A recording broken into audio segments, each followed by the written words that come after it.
जाग रहे हैं। गुड मॉर्निंग बोलो जोर से।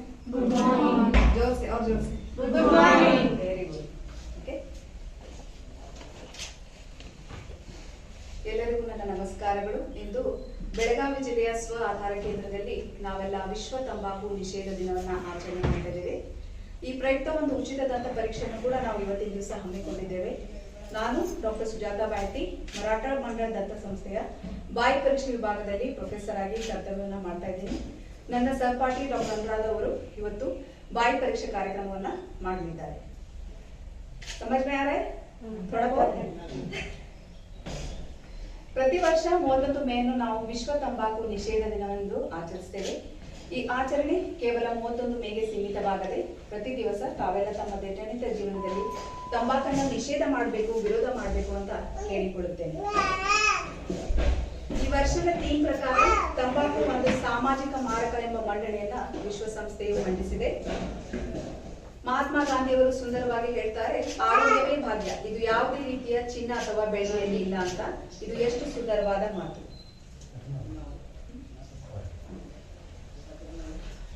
ಭಾರತ ದೇಶ ಅತಿ ದೊಡ್ಡ ದೇಶ, ವಿಶಾಲವಾದ ದೇಶ. ಈ ದೇಶದಲ್ಲಿ ಸುಮಾರು 140 ಕೋಟಿ ಜನ ವಾಸವಾಗಿದ್ದೇವೆ.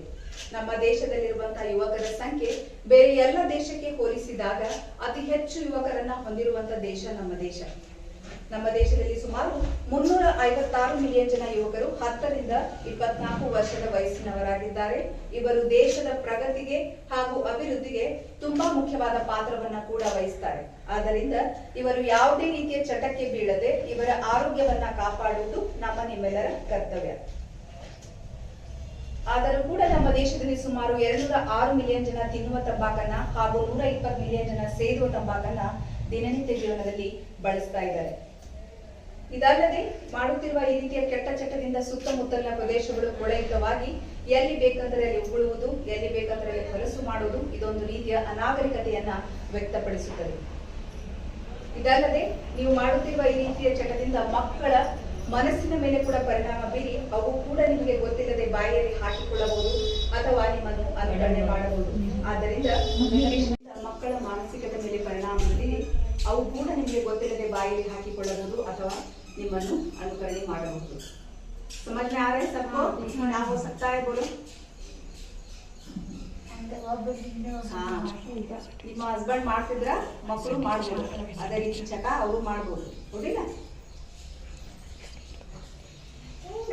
ತಂಬಾಕಿನ ಉಪಯೋಗದಿಂದ ಗರ್ಭಿಣಿಯ ಹೊಟ್ಟೆಯಲ್ಲಿರುವ ಮಗುವಿಗೆ ಕೂಡ ತುಂಬಾ ಕೆಟ್ಟ ಪರಿಣಾಮವಾಗಿ ಹುಟ್ಟುವ ಮಗು ತನ್ನ ತೂಕಕ್ಕಿಂತ ಕಡಿಮೆ ಹುಟ್ಟಬಹುದು ಅಥವಾ ಈ ರೀತಿ ತುಟಿ ಸೀಳುವಿಕೆ, ಅಂಗಳ ಸೀಳುವಿಕೆಯನ್ನು ಕೂಡ ನಾವು ಕಾಣಬಹುದು. ಇದಲ್ಲದೆ ಬಿಡುವ ಕೆಟ್ಟ ಹೊಗೆಯಿಂದ ಮಕ್ಕಳ ಶ್ವಾಸಕೋಶದ ಬೆಳವಣಿಗೆ ಮೇಲೆ ಪರಿಣಾಮ ಬೀರಿ ದಮ್ಮು, ಕೆಮ್ಮು, ಅಸ್ತಮಾದ ರೋಗಕ್ಕೆ ಕೂಡ ಅವು ತುತ್ತಾಗಬಹುದು.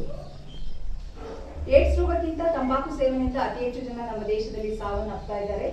ಭಾರತ ದೇಶದಲ್ಲಿ ಪ್ರತಿ ವರ್ಷ ಸಿಗರೇಟ್ ಸೇದಿ ಕೆಮ್ಮಿ ವಿಕಾರವಾಗಿ ಸಾಯುತ್ತಿರುವವರ ಸಂಖ್ಯೆ 6 ಲಕ್ಷದಿಂದ 10 ಲಕ್ಷಕ್ಕೆ ಏರಿದೆ.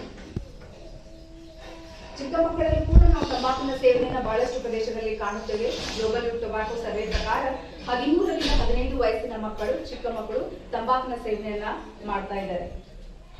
ಯುವಕರಲ್ಲೂ ಕೂಡ ನಾವು ಸೇದುವ ಹಾಗೂ ತಿನ್ನುವ ತಂಬಾಕಿನ ಚಟವನ್ನ ಬಹಳಷ್ಟು ಪ್ರದೇಶಗಳಲ್ಲಿ ಕಾಣ್ತೇವೆ. ನಮ್ಮ ದೇಶದಲ್ಲಿ ಒಟ್ಟಾರೆ 30% ಗಂಡಸರು ಹಾಗೂ 3 ರಿಂದ 5% ಹೆಂಗಸರು ತಿನ್ನುವ ಹಾಗೂ ಸೇದುವ ತಂಬಾಕಿನ ಚಟವನ್ನ ಮಾಡ್ತಾ ಇದ್ದಾರೆ. ತಂಬಾಕಿನ ಉಪಯೋಗದಿಂದ ದೇಹದ ಮೇಲೆ ಅನೇಕ ರೀತಿಯ ದುಷ್ಪರಿಣಾಮಗಳನ್ನ ನೀವು ಕಾಣಬಹುದು. ಪಾರ್ಶ್ವವಾಯು ಆಗ್ಬಹುದು, ಹೃದಯಾಘಾತ ಆಗ್ಬಹುದು, ಕ್ಯಾನ್ಸರ್ ಆಗ್ಬಹುದು ಅಥವಾ ರಕ್ತ ಕಣದಲ್ಲಿ ಬದಲಾವಣೆಗಳನ್ನ ಕೂಡ ನೀವು ಕಾಣಬಹುದು. ಈ ರೀತಿ ಚಟ ಮಾಡುವ ಮನುಷ್ಯ ತನ್ನ ಆಯಸ್ಸಿಗಿಂತ 10 ರಿಂದ 20 ವರ್ಷ ದೊಡ್ಡವನಾಗಿ ಕಾಣುತ್ತಾನೆ. ತಂಬಾಕಿನ ಉಪಯೋಗದಿಂದ ಬಾಯಿ ಮೇಲೆ ಕೂಡ ಅನೇಕ ರೀತಿಯ ದುಷ್ಪರಿಣಾಮಗಳನ್ನು ನಾವು ಕಾಣುತ್ತೇವೆ. ಈ ರೀತಿ ಹಲ್ಲಿನ ಮೇಲೆ ಕೊಳೆ ಕುತ್ಕೋಬಹುದು, ವಸಡು ಉಬ್ಬುವಿಕೆ, ವಸಡಿನಿಂದ ರಕ್ತಸ್ರಾವ, ಕೆಂಪು ಮಚ್ಚೆ, ಬಿಳಿಯ ಮಚ್ಚೆ ಹಾಗೂ ಬಿಳಿಯ ಗಡ್ಡೆಗಳು ಕಾಣಿಸಿಕೊಂಡು ಮುಂದಿನ ದಿನದಲ್ಲಿ ಈ ಗಡ್ಡೆಗಳು ಕ್ಯಾನ್ಸರ್ ಗಡ್ಡೆಗಳಾಗಿ ಪರಿವರ್ತನೆಗೊಳ್ಳುವುದರಲ್ಲಿ ಯಾವುದೇ ರೀತಿ ಸಂದೇಹವಿಲ್ಲ. ಇದಲ್ಲದೆ ಗುಟ್ಕಾ ತಿನ್ನುವಂತಹ ಮನುಷ್ಯನು ಕೂಡ ಅನೇಕ ರೀತಿಯ ಕಷ್ಟಗಳನ್ನು ದಿನಂಪ್ರತಿ ಅನುಭವಿಸುತ್ತಾನೆ. ಬಾಯಿ ತೆಗೆಯಲು ಕಷ್ಟವನ್ನು ಅನುಭವಿಸುತ್ತಾನೆ, ಬಾಯಲ್ಲಿ ಬಾಯುರಿಕೆ. ಇದಲ್ಲದೆ ಬಾಯಿ ತೆಗೆಯಲು ಕೂಡ ಅವನಿಗೆ ಸಾಧ್ಯವಾಗುವುದು. ಸಾಮಾನ್ಯವಾಗಿ ನಾವು 3 ರಿಂದ 4 ಬೆರಳನ್ನ ಬಾಯಲ್ಲಿ ಹಾಕಲು ಸಾಧ್ಯವಾದರೆ ಗುಟ್ಕಾ ತಿನ್ನುವ ಮನುಷ್ಯ 1 ಬೆರಳನ್ನು ಹಾಕಲು ಕೂಡ ಕಷ್ಟಪಡ್ತಾನೆ.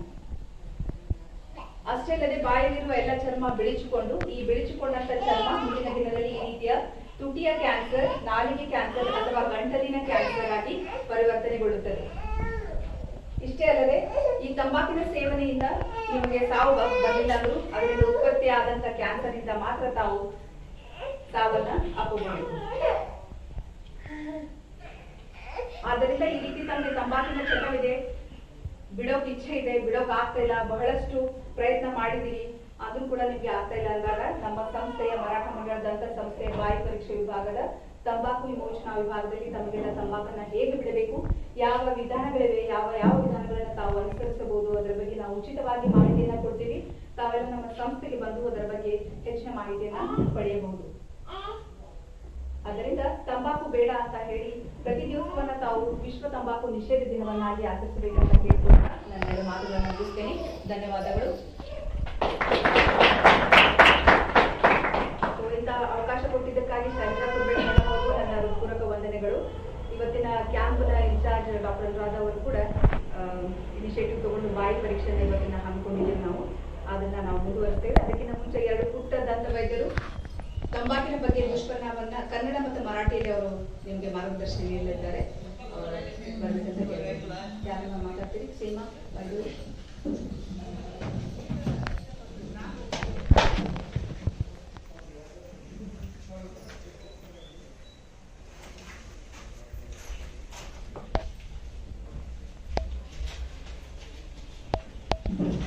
ನಮಸ್ಕಾರ, ನಾನು ಡಾಕ್ಟರ್ ಸೀಮಾ ಪಲ್ವಾರ್ ಅಂತ ಮರಾಠ ಮಂಡಳ ದಂತ ವಿದ್ಯಾಲಯದಿಂದ ಬಂದಿದ್ದೇನೆ. ಇವತ್ತು ಎಲ್ಲರಿಗೂ ಗೊತ್ತಿರೋ ಹಾಗೆ ನಮ್ಮ ಮ್ಯಾಮ್ ಹೇಳಿದ್ರೆ 31/5 ಯಾವಾಗಲೂ ತಂಬಾಕು ರಹಿತ ದಿನವನ್ನಾಗಿ ಆಚರಿಸ್ತೀವಿ.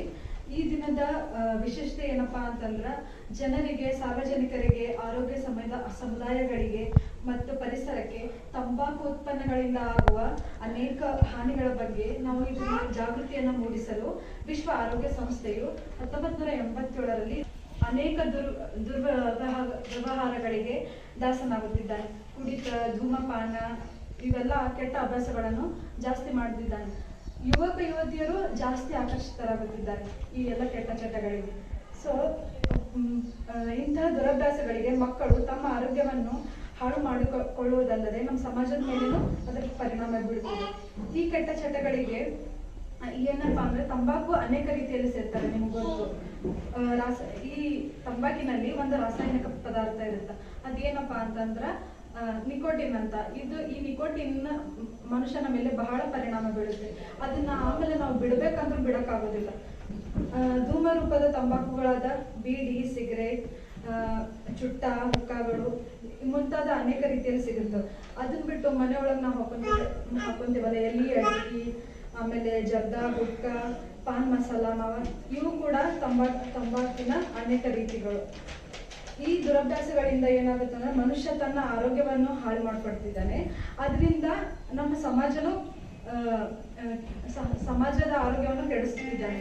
ಅವುಗಳಿಂದ ಪರಿಸರವನ್ನು ಹಾಳು ಮಾಡ್ತಿದ್ದಾನೆ. ತಂಬಾಕು ತಿನ್ನುವುದರಿಂದ ಏನಾಗಲ್ಲಪ್ಪ ಅಂತಂದ್ರ ಹಲ್ಲಿನ ಮೇಲೆ ಮೊದಲು ಕೊಳೆ ಬರುತ್ತೆ, ಕಪ್ಪು ಕಲೆಗಳು ಬರುತ್ತೆ. ಮತ್ತೆ ಅನೇಕ ರೀತಿಯ ಬಾಯಿಯ ಕ್ಯಾನ್ಸರ್ಗಳು, ನಮ್ಮ ಮಾಮ್ ಹೇಳಿದಾಗೆ ಹಲ್ಲು, ಗಂಟಲು, ನಾಲಿಗೆ ಎಲ್ಲ ಕ್ಯಾನ್ಸರ್ಗಳು ಬರುತ್ತೆ. ಆಮೇಲೆ ತಾಯಿ ಏನಾದ್ರೂ ಗರ್ಭಿಣಿ ಇದ್ದಾಗ ಏನಾದ್ರೂ ಸೇವನೆ ಮಾಡಿದ್ರೆ ಅದರಿಂದ ಹುಟ್ಟೋ ಮಗುಗೆ ಅನೇಕ ರೋಗಗಳು ಬರ್ತವೆ. ಅದು ಬಿಟ್ಟು ಅದರ ತೂಕ ಎಲ್ಲ ಕಡಿಮೆ ಆಗಿ ಹುಟ್ಟುತ್ತೆ. ಆಮೇಲೆ ವಸಡುಗಳ ತೊಂದರೆ ಆಗುತ್ತೆ, ಬಾಯಿ ತೆರೆಯಲು ಪ್ರಾಬ್ಲಮ್ ಆಗುತ್ತೆ. ಆಮೇಲೆ ಬಾಯಿ ಉರಿತ, ನಾಲಿಗೆ ಉರಿತ, ಇವೆಲ್ಲ ಕಷ್ಟಗಳನ್ನ ಅನುಭವಿಸ್ಬೇಕಾಗುತ್ತೆ. ಸೊ ಇದನ್ನ ನಾವು ಹೆಂಗ್ ತಡೆಗಟ್ಟಬೇಕಪ್ಪ ಅಂತಂದ್ರ ಮೊದಲು ಸಮಾಲೋಚನೆ ಅಂದ್ರೆ ಕೌನ್ಸಿಲಿಂಗ್ ಮಾಡ್ತೀವಿ.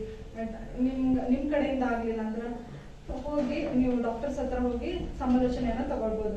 ಅದನ್ನ ಬಿಟ್ಟು ನಿಕೋಟಿನ್ ಪ್ಯಾಚ್ ಅಂತ ಬರುತ್ತೆ, ಮತ್ತೆ ನಿಕೋಟಿನ್ ಗಮ್ ಸೇವನೆ ಅಂತ ಬರುತ್ತೆ. ಅದನ್ನ ಸೇವನೆ ಮಾಡೋದ್ರಿಂದ ಕೂಡ ನಾವು ತಡೆಗಟ್ಟಬಹುದು. ಮೊದಲು ನಮ್ಮ ಹತ್ರ ದೃಢ ನಿರ್ಧಾರ ಇರ್ಬೇಕು. ನಾ ಮಾಡ್ತೀನಿ, ನಾ ಕಡಿಮೆ ಮಾಡ್ಕೋಬೇಕು, ಇದರಿಂದ ನಂಗೆ ತೊಂದರೆ ಆಗುತ್ತೆ ಅನ್ನೋದು. ಸ್ನೇಹಿತರು, ಮನೆಯವರು, ವೈದ್ಯರ ಸಲಹೆಯನ್ನ ತಗೊಂಡು ನಾವು ಅವರ ಸಹಾಯದಿಂದ ಇದನ್ನ ಕಡಿಮೆ ಮಾಡ್ಕೋಬೇಕು. ಆಮೇಲೆ ಪುನರ್ವಸತಿ ಕೇಂದ್ರ ಬಿಡಕ್ ಆಗ್ತಿಲ್ಲ ಇಷ್ಟೆಲ್ಲ ಆದ್ರು ಅಂತಂದ್ರೆ ರಿಹ್ಯಾಬಿಲಿಟೇಷನ್ ಸೆಂಟರ್ ಅಂತ ಇರುತ್ತೆ. ಅಲ್ಲಿ ಹೋಗಿ ಅವ್ರಿಗೆ ಹಾಕ್ಬೇಕು. ಅಲ್ಲಿ ಏನಾಗುತ್ತೆ ಅಂದ್ರೆ ಯೋಗ, ಅನೇಕ ವ್ಯಾಯಾಮಗಳ ಮಾಡೋದ್ರಿಂದ, ಆಮೇಲೆ ಅವರಿಗೆ ಒಂದು ಕೆಲವು ಎಕ್ಸಸೈಸ್ ಅಂತಾರಲ್ಲ ಅದೆಲ್ಲ ಮಾಡಿಸ್ತಾರೆ. ಅದರಿಂದ ಚೂರು ಅವ್ರಿಗೆ ಹೊರಗಡೆ ತರ್ತಾರೆ ಅದರಿಂದ. ಆಮೇಲೆ ಅದು ಬಿಟ್ಟು ಪೌಷ್ಟಿಕ ಆಹಾರ ಸೇವನೆ ತುಂಬಾ ಇಂಪಾರ್ಟೆಂಟ್ ಆಗಿದೆ.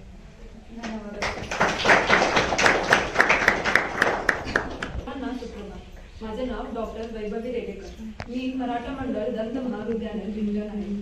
आज जागतिक तंबाखू निषेध दिवस आहे, अर्थात वर्ल्ड नो टोबॅको डे. 31 मे रोजी होणारा वार्षिक जागरूकता दिवस आहे. तंबाखूच्या सेवनाने दरवर्षी जगभरात 80 लाख लोकांचा मृत्युमुखी पडतात. त्या तंबाखूमुळे अकाली मृत्यू आणि अन्य प्रकारचे रोग येतात, ज्यामध्ये तंबाखू, धूम्रपान आणि धूम्रपानाचे विविध प्रकारचे वापर होतो. किंचित समज आलेल्या मुलापासून ते ज्येष्ठ नागरिकापर्यंत लोकांच्या तंबाखूचे सेवन करण्याचे प्रमाण मोठे आहे. धूम्रपानमुळे कर्करोग, हृदयाचे रोग, फुफ्फुसांचे आजार, मधुमेह, क्षयरोग, डोळ्यांच्या काही आजाराचा धोका वाढतो. तंबाखू वापरण्याने तोंडाच्या आत पांढरे ठिपकेही होऊ शकतात. तंबाखूचे दीर्घकाळ वापरण्यामुळे तोंड उघडणे, गिळण्यात आणि बोलण्यातही अडचणी येते. श्वासाचे दुर्गंधी, दात पिवळे पडणे, हिरड्यांचा आजार आणि दंत गळणे होऊ शकतो. गर्भवती महिलांनी धूम्रपान केल्याने विकसनशील बाळांना आरोग्याच्या समस्येचा धोका होतो, ज्यात अकाली जन्म आणि कमी वजनाचे शिशूच्या जन्माचा धोका असते. म्हणून तंबाखू आणि धूम्रपान सोडणे हे सर्वात महत्त्वाचे आहे. तंबाखू आणि धूम्रपान सोडण्याने आरोग्याची स्थिती सुधारते. असं प्रकारे अकाली मृत्यूचा धोका कमी करा आणि आयुष्याच्या 10 वर्ष वाढवू शकता. धूम्रपान आणि तंबाखू करणारे लोकांवर, आरोग्य सेवा प्रणालीवर आणि समाजावर पडणारे आर्थिक भार कमी होतो. शेवटी मी म्हणेल की रोग बरा करण्यापेक्षा रोगाचे प्रतिबंध करणे सोपं आहे. धन्यवाद.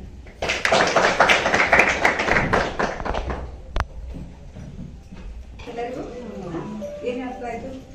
ತಂಬಾಕು ಸೇವನೆಯಿಂದ ದಂತಕ್ಷಯ ಪಡ್ತಾರೆ. ಕ್ಯಾನ್ಸರ್